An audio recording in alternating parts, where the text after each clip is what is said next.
Knowing yourself is the prerequisite to finding your purpose. The more time I spent with myself, the more I realized I don't actually enjoy all the things I thought I did. I was just adapting to everyone around me. And when you spend time alone, you start discovering what's actually you, and those discoveries point you towards your purpose. What are the things that you would do if nobody was watching? The things that truly make you happy. How often do we become students of our own selves? It's Trayon Sabri. I don't think you're struggling to find your purpose. I think you're struggling to better understand yourself. And those are two completely different problems. And, sometimes everyone's always asking, like, how do I find my purpose? But how can you even start at step one if you don't even have a relationship with yourself, if you don't understand yourself? Right now, I'm in Lisbon, Portugal on a solo trip. And I feel like every time I do a solo trip, I learn something new about myself and rediscover something about myself. I continue to have conversations with people and they let me know, like, hey, I would never do a solo trip by myself, or I can't even sit with myself for more than a day. And it just shows a more broader problem that we don't always address who we actually are. And I'll just give you some of my take on that. And with me learning something new about myself all the time, it's not because the country changes me or does something amazing. It removes me from everyone's influence. The truth of it all, we spend our lives mainly adapting to other people. We adapt to our environments, our workplace, and there's so many different layers to it. We spend our lives adapting to other people. Like, for example, even when I've traveled with friends versus when I travel by myself, those are two completely different trips. And not to say like I don't enjoy going out with my friends, but it's more so that I'm naturally accommodating with the people I'm around, which is the right thing to do. But when it's just me, I realize like I enjoy just sitting outside. I enjoy spending a little more time in the room to plan stuff because one of my passions is planning. Like, I genuinely enjoy planning out things and building a future. So like I plan on taking my vacations a little more slower than the next person would. Some people are ready to get up at 7 a.m. and do every single excursion. That's just not me. And being able to do more trips by myself, it made me realize, okay, what is actually more important to me? Is it more important for me to see every single monument, or is it more important for me to prep myself for the things I need to do when I get back home? And that's perfectly fine. There's no right or wrong answer. It just comes down to what do you enjoy. Like even right now, I'm out here with my camera recording. Like, I'm not doing this on a girls trip, most likely, unless I go separate myself from the group. But that's just a prime example of, you need to, it allows you to find yourself. And to piggyback on that, when I talk about, doing things on your own and kind of to separate yourself from adopting what other people are doing all the time.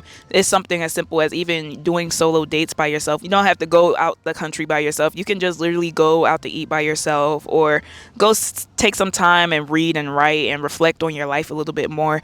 But your preferences overall is evidence of who you actually are. The things you naturally choose, the conversations you organically have, the work you naturally enjoy, the way you spend your own free time, those things all feed into data for yourself.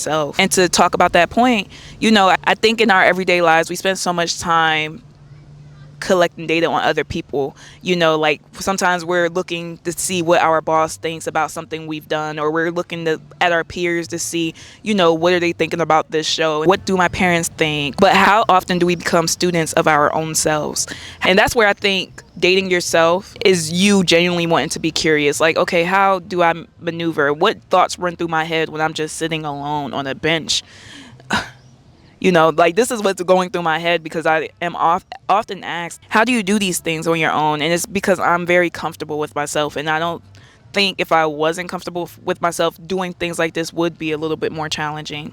I don't think purpose just falls out of the sky one day. I think purpose leaves clues. I think sometimes, you start noticing the problems that you continuously want to solve, or the conversations you never want to stop having. Think about a topic that you bring up to multiple people, and even sometimes when you're bringing it up multiple people, you're not able to even fulfill the conversation because the people you're having it with may not even align to the conversation or the thoughts that you're trying to provoke. But that's why I preach that you shouldn't seek external validation as much, because the things that you are sometimes passionate about, the people around you will not be able to allow you to fuel that passion and develop those skills.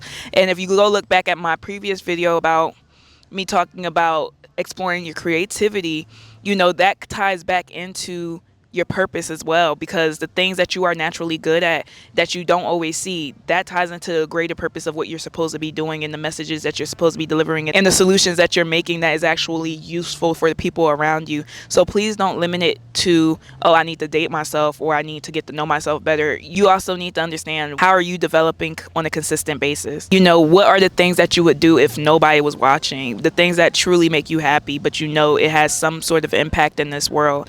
And I want you to understand that no one has your same unique experience, your upbringing, your family, your environment all combined. So that's why you're always going to be able to offer a unique experience. And once you understand that, you'll be able to live out your passion and be able to help other people. So maybe you can stop asking, what's my purpose? And maybe you could instead ask yourself, who am I when no one else has a say? Who am I when I'm not thinking of what my parents want or what my friends want or what my partner wants? Who are you without all of those inputs? And I'll leave you with that for today. My name is Drayon Sabri Glover, and I make self-love, personal development, and lifestyle content. So please subscribe if you're interested in developing yourself or growing with me.